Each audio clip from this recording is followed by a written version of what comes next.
pasangan Rahmat Mirzani Jausal dan Jihan Nurlela resmi mendaftar ke Komisi Pemilihan Umum atau KPU sebagai calon gubernur dan wakil gubernur Lampung di Pilgub Lampung 2024 mendatang.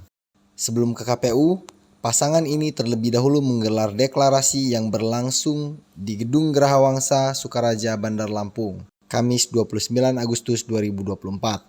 Seusai melakukan deklarasi, pasangan ini selanjutnya berangkat ke KPU untuk melakukan pendaftaran sebagai calon gubernur dan wakil gubernur Lampung.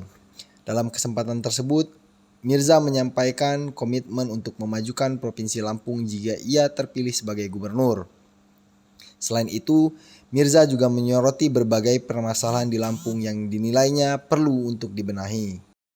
Kita ingin pembenahan di berbagai macam sektor di Provinsi Lampung. Kita ingin mengejar ketertinggalan di berbagai macam sektor di Provinsi Lampung. Tentunya ini hal-hal utama yang kami akan lakukan di 5 tahun ke depan sampai terpilih.